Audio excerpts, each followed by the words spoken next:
Hey guys, Blood Moon Bobby here, and after years and years of waiting for a sequel to The Incredibles, the teaser trailer is finally here.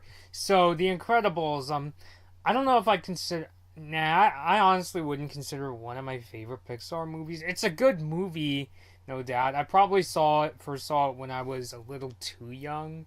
Not that kids can't watch it, but the thing about The Incredibles is, it's really a movie about a guy's midlife crisis. In case you don't know what happens, so in the after the age of superheroes, one of the people Mr. Incredible saves, the main character, sues him because he tried to literally jump from a window, and not from a window, from the top of a building, and then when Mr. Incredible saved him, it hurt his neck. So he sued him, and along with other incidents, it leads superheroes just to become, your normal everyday people, and that leads Mr. Incredible into a midlife crisis.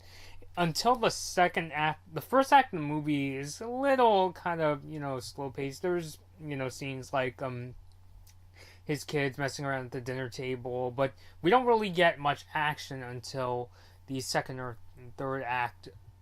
and third act of the original movie. So I always kind of felt the director Brad Bird, because he kind of did something similar in The Iron Giant, where it wasn't really an action movie as advertised. It was more of a movie about the friendship between a boy and his robot.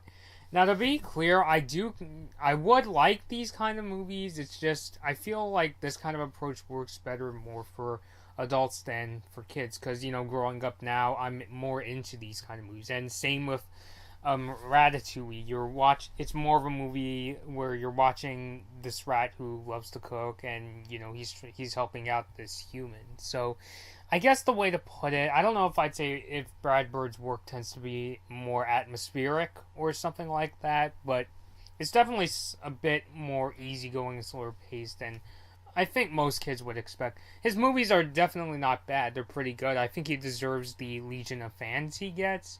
It's just, keep that in mind if you haven't seen any of his movies. Now, I heard the teaser for Incredibles 2 is really short for a movie that we've been waiting years and years and years to get a sequel to.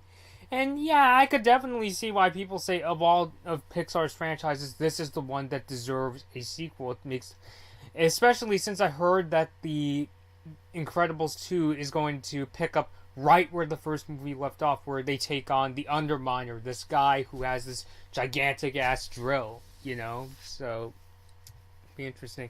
Judging by the pictures, though, it looks like we're gonna get more from Jack, who, if you've seen the first movie, I'm just gonna assume you've seen the first Incredibles.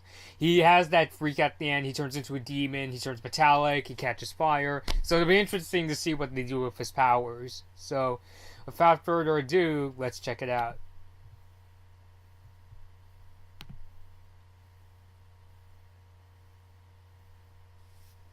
Okay.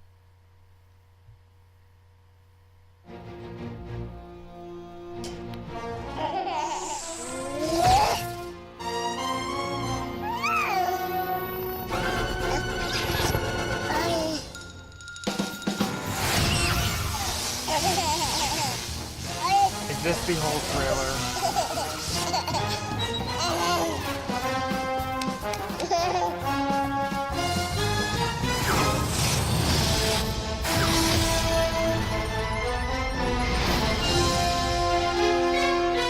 You have powers!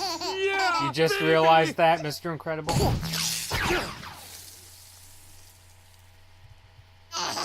Yeah, I don't think Mr. Incredible has flame-resistant powers. So, okay, just kind of acknowledging, hey, it's coming. We don't really get much plot information other than what we already know from the first Incredibles, that Jack has powers!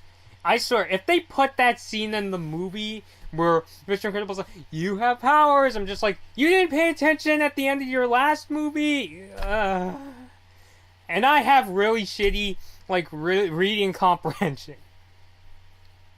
So, yeah.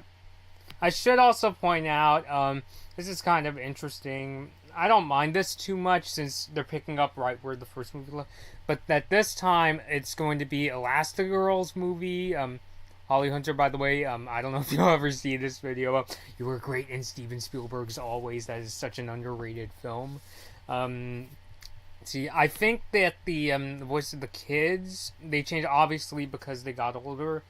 Which, now that I've seen, the ongoing cartoon renaissance, I'm almost wondering, could they just invite these same actors back now that we have adults, voicing kids? Not that adults always do it right, but there are some pretty, even if they're not convincing, you can still buy their acting. I mean, just look behind me. I have, like posters from even Disney's other cartoons, which I've talked about.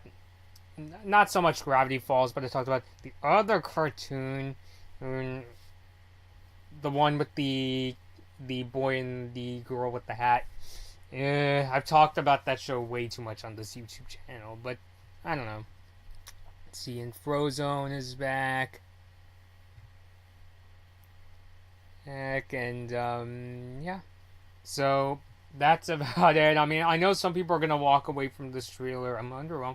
I mean, I kind of am. I mean, like, from the time I'm making this, it's November 18th, 2017. You would expect a bit more, especially since the movie's going to be coming out in, like, 7 months. So, I think that's the only, like, bad thing I could say about this trailer. I mean, yay, Jack has powers, but we already knew that. I guess the other question is he going to be able to keep it under control? That might even be a subplot of this new Incredibles movie. So, I don't know. I mean, I'm definitely looking forward to it. I think my friend Steven Chin is a big fan of the first Incredibles. Like, I know he really likes Ratatouille, but I know he's a Brad Bird fan. So, hopefully you're going to check this out. I just like to say, Steven, if you're watching this video, me and Gabby and my sister would really like to see Coco. So, yeah, I mean, that's about it. This has been Blood Moon Bobby, and thanks for watching. Hey guys, this has been a Blood Moon Bobby video. Please like this video or dislike it, and please subscribe to my channel. Thanks for watching.